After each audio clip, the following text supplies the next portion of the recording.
Good morning, everyone. Already positioned in my seat. It's easier for me to talk than it is to carry the tripod and walk, so I'm doing this. It's a nice, calm morning. You can hear the birds of the morning waking everybody up. And again, no crows, so that's nice. They're a little loud and obnoxious.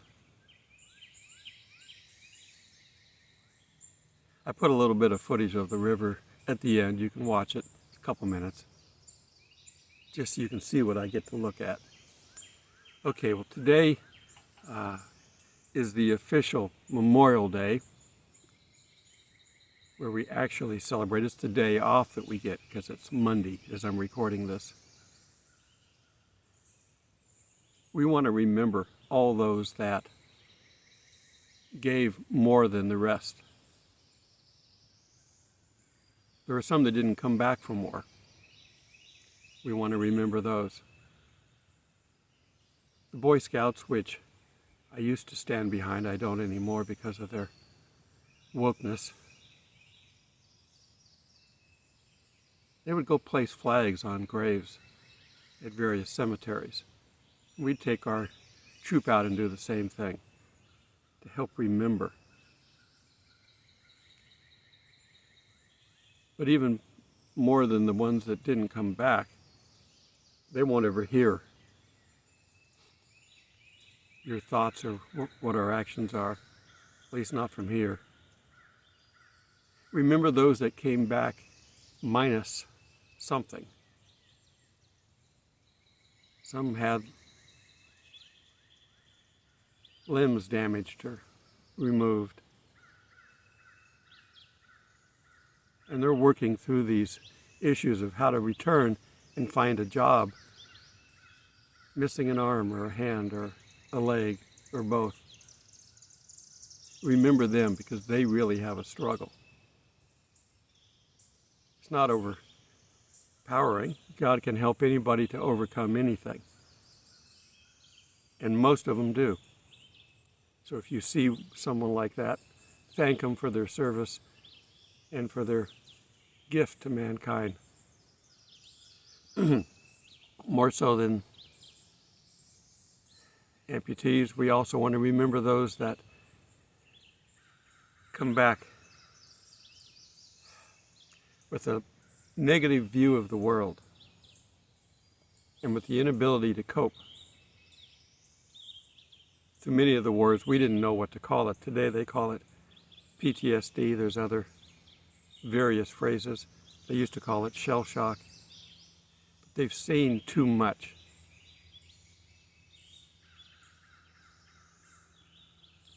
The foot soldiers are the ones that we want to really think about. They got to really see it up close. I was fortunate, since I was in the Navy, that we didn't see what we were shooting at. Not up close. We could maybe see the explosions, but we couldn't see what we were doing. And the same goes for the Air Force. For the most part, those that come in and shoot and drop bombs, they don't get to see what they're doing. They think about it, and it stays in their head the rest of their life, usually.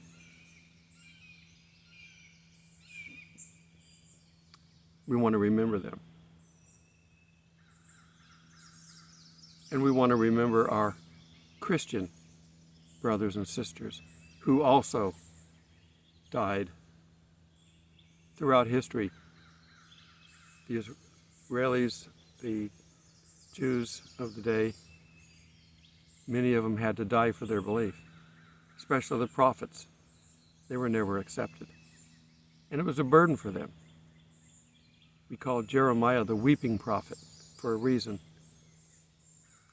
Very sad news to have to give out. So much so that they put him in prison so that he wouldn't be able to talk anymore, not publicly.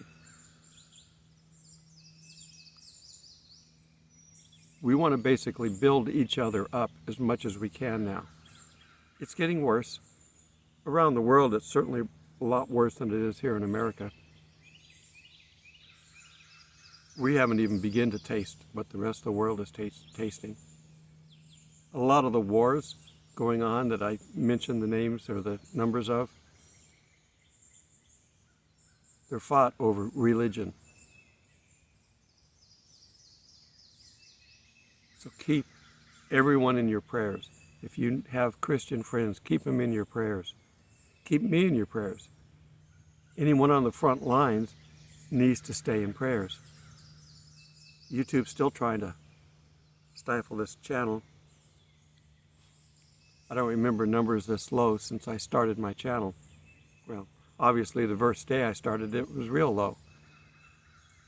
But it was growing really good until their algorithms got into it. And they're just the beginning.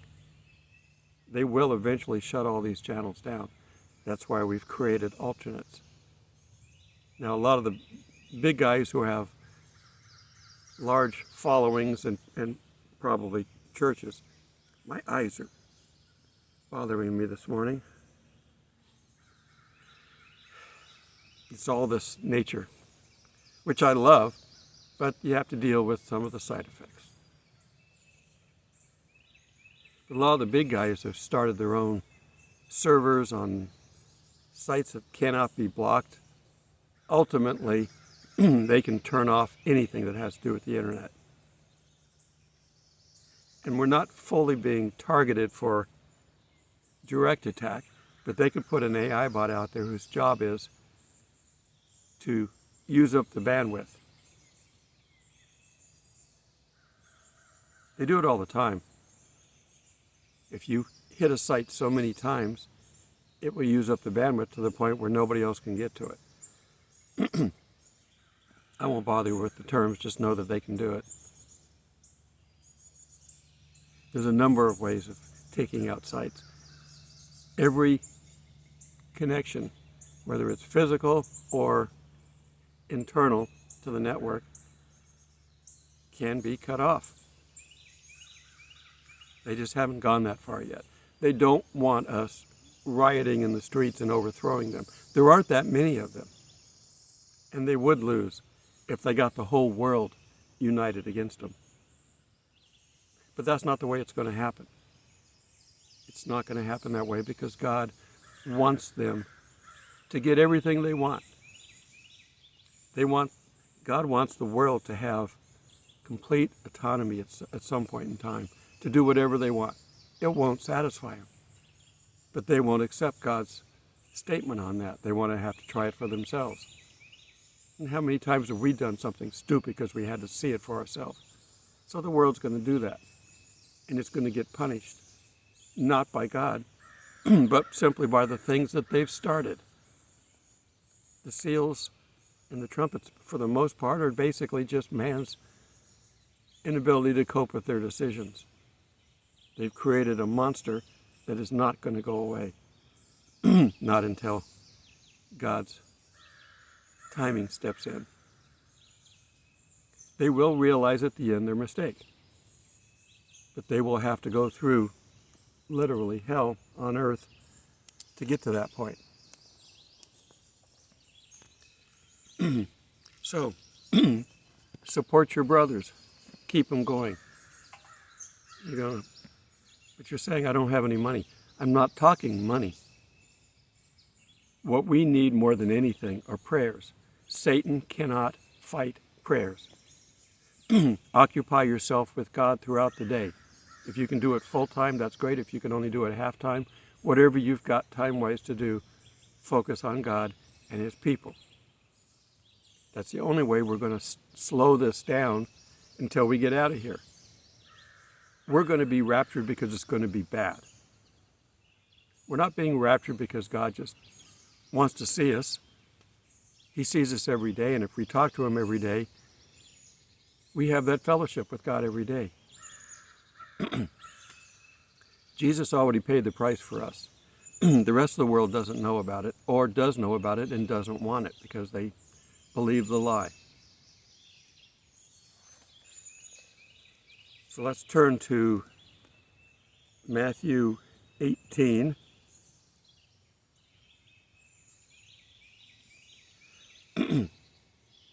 We have to trust what God is going to do for us.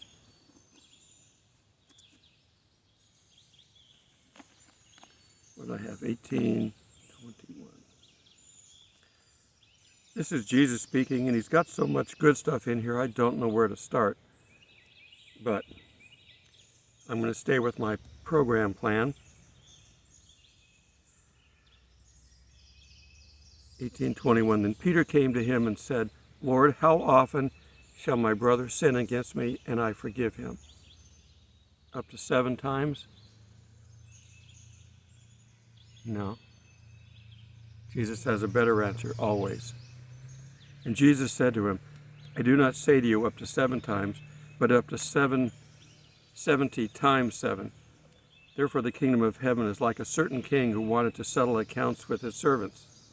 And when he had begun to settle accounts, one was brought to him who owed him 10,000 talents. But as he was not able to pay, his master commanded that he be sold with his wife and children and all that he had, and that payment be made. That's the way they used to deal with payments if you didn't pay him. The servant therefore fell down before him, saying, Master, have patience with me, and I will pay you all. Then the master of the servant was moved with compassion, released him, and forgave him his debt. But the servant went out and found one of his fellow servants who owed him 100 denarii, less than the 10,000 talents, obviously. And he laid hands on him and took him by the throat, saying, Pay me what you owe. So his fellow servant fell down at his feet, begging him, saying, Have patience with me, I will pay you all. Sound familiar? And he would not, but went and threw him into prison till he should pay the debt. Yeah. You don't make any money in prison, so it's basically a life sentence. So when his fellow servants saw what he had done, they were very grieved and came and told their master all that he had done. Then his master, if he had called him, said to him, You wicked servant, I forgave you all because you begged me. Should you not have compassion on your fellow servant? We're all servants down here, every one of us. Jesus showed us how to be a servant, so most of us aren't in this master category. And if we are, Jesus is still the master, no matter how high up we go. And his master was angry and delivered him over to the torturers until he should pay all was due to him. So my heavenly Father also will do to each of us from his heart, if you do not forgive your brother your trespasses. We are to look out for each other. We're better off, frankly, never to loan money. We should not be a borrower or a lender. If God hasn't given it to us, don't borrow it. But sometimes things come up. We need short-term cash, and they make provisions for that. We have credit cards, but they can be a two-edged sword, so be careful.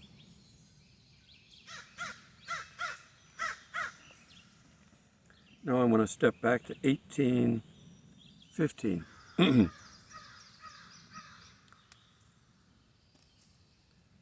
Moreover, if your brother sins against you, go and tell him his fault between him and you alone. Some people just like the attention they get by accusing somebody in public. We see it all the time on the news.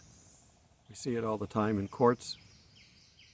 Judges always see this. If he hears, you have gained your brother. We don't always know the reasons why people do what they do. They may have in their mind a good reason. So go to him privately and find out if you can reason with him and restore the relationship. But if you will not hear, take with you 1 or 2 more, that by the mouth of 2 or 3 witnesses every word may be established. When it's private, he's only dealing with the person he sinned against, and his conscience may be blocked. The spirit may be quenched or grieved to the point where there's no influence. But you take 2 or 3 witnesses with you, at least one or two, so that you become two. He can't deny it to the public at this point in time. And if he refuses to hear them, then you tell the church. We're staying within our brotherhood here. We haven't gone public. You haven't posted a picture on Facebook or gone on Twitter or Twitch or any of the other ones. This is staying within the family. But if he refuses even to hear the church, let him be to you like a heathen and a tax collector. Not very nice guys, but God, through Jesus, forgave them. Again, I say to you that if 2 or 3 agree on earth concerning anything that you ask, it will be done for them by my Father in heaven. For where 2 or 3 are gathered together in my name, I am there in the midst. Jesus speaking. You can believe this.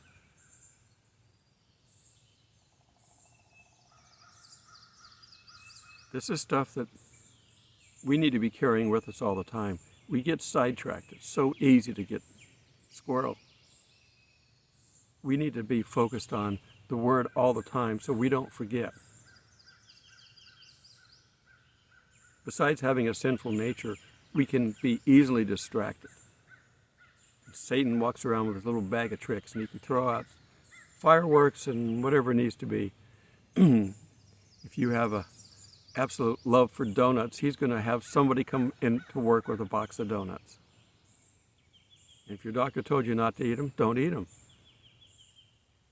Have one with your cup of coffee. Dunkin' Donuts, But avoid things that you know will lead you down the wrong path. And forgive everyone. Up to 7 times 70. And basically that's just a really big number. You can forgive forever. Because Jesus has. He's forgiven us our whole lifetime. We've always been sinners. We'll be sinners until the day we stand before Him. We will be because we have a sin nature. It does not leave us while we're alive on this earth. And He forgives us throughout our lifetime. There's the example of the ultimate number. Okay, we're going to look to Luke 6:27. But I say to you who hear. You're hearing this. Jesus is talking to you. Love your enemies. Do good to those who hate you. Bless those who curse you, and pray for those who spitefully use you. To him who strikes you on one cheek, offer the other also. This is something Jesus would do. This is Jesus talking. This is how we're to live our life.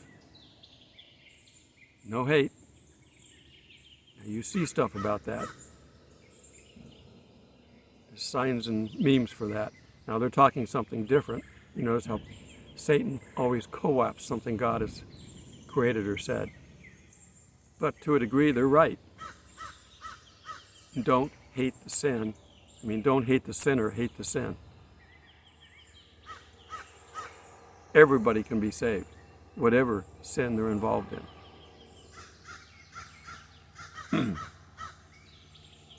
And from him who takes away your cloak, do not withhold your tunic either. Give to everyone who asks, and from him who takes away your goods, do not ask them back. And just as you want men to do to you, you also do them likewise.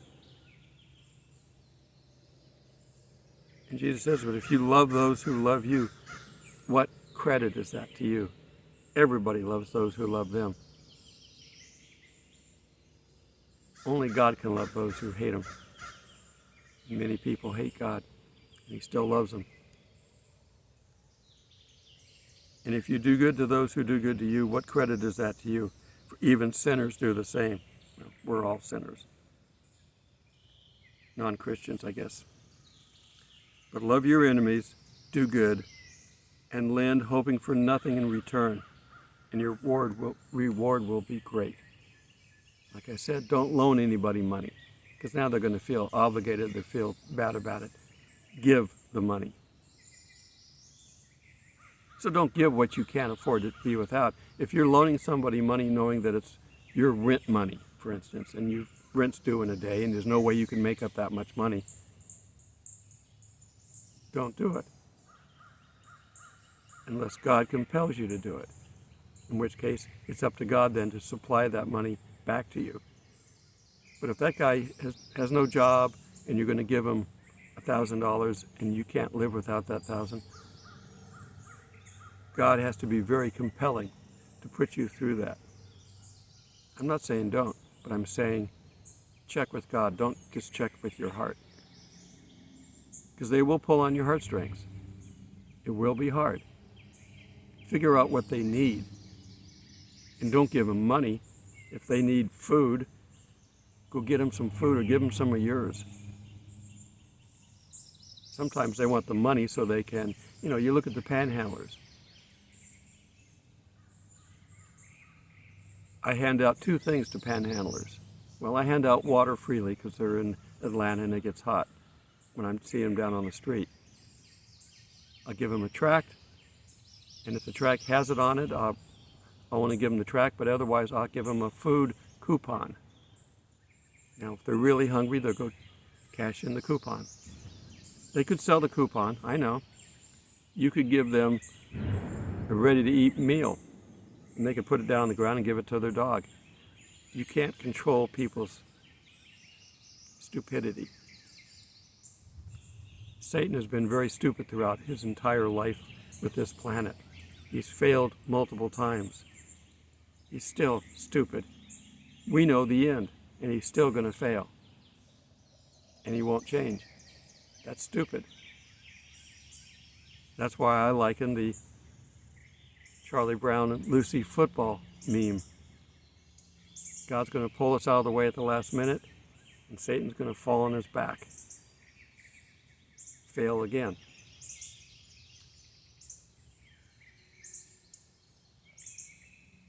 Continue on.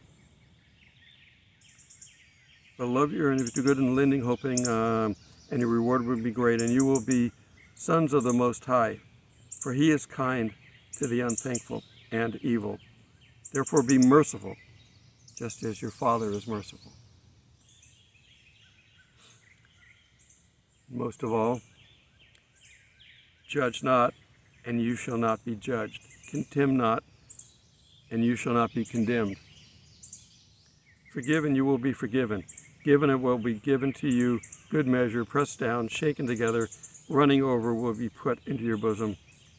For with the same measure you use, it will be measured back to you. We just covered this in a previous video.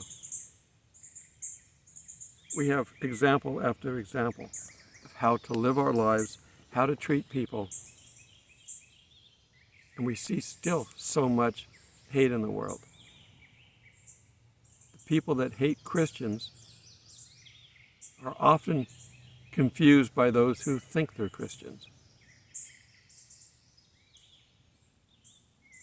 There are many cult versions of Christianity. Satan's good at creating copies. That's all he's good at. He's not an originator of anything. If he can create a fake church and get people to sign up for it, they're not going to do anything in the world that's going to really accomplish anything. And they're certainly not going to save their souls. So be careful who you follow.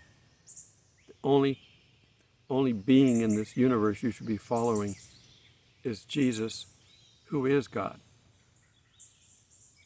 Accept his salvation, that he died on the cross for you, and you can start living a new life. Is it going to be perfect? No, this world is not perfect. But God can make it as perfect as he possibly can for you.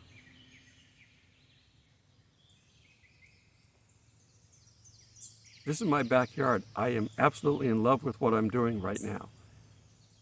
If you trust God, you will be too.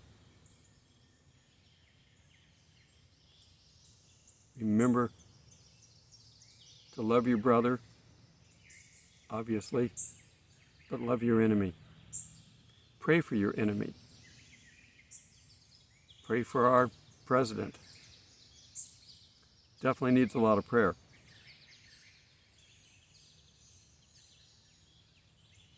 And don't go, well, it's not going to do any good to pray. I'm not going to pray for him. No, we're to pray for everybody, including our enemies. Pray for them. You don't have to sit down and focus your entire life on praying for your enemy, but include them. Pray for the people that are not your enemy, and then include some that might be. That's the least we can do. Jesus died on a cross for us. The least we can do is follow his instruction for us. That's all we can hope to do. Now some, because this is Memorial Day again, some may give more than that. Nobody signs up knowing that they're going to die, though. Jesus did. He knew what his planned course was. He knew exactly what it was going to take out of him. He had to be physically fit to do that. Some of these movies that we see where they show Jesus in them, he's Marvin Milquetoast. He couldn't fight his way out of a paper bag. He had to survive 40 days and nights in the desert, and he did. Yeah, angels took care of him when he got back, but all that time he had to be in bad shape. Of course, Satan attacks when he's down. He does the same with us. The amount of energy expended on surviving the cross was enormous. And yet he knew the exact moment. It is finished. He was in good shape. You think he could have turned over the tables of the money changers if he was really Marvin Milquetoast? Nope. Now, granted, he had an entourage of a few thousand people behind him following him into town, but if he wasn't strong, they could have just, pushed him back. We need to stay physically fit, mentally fit, spiritually fit. Don't let this sneak up on you. We know what's coming, and I don't know how much we're going to have to endure. Have your prep stores. You might need to eat off of them for a month or two before we get raptured. We don't know. I know there are those that like to guess. It's fun to guess, That's why they have gambling. People like to guess. What's the next number going to be? The next big number is going to be 666, but we're not going to be here. Okay, be kind to one another. Don't go anywhere without God. Don't do anything without God. Love one another. And pray for your enemies too. Till we meet in the clouds, God bless.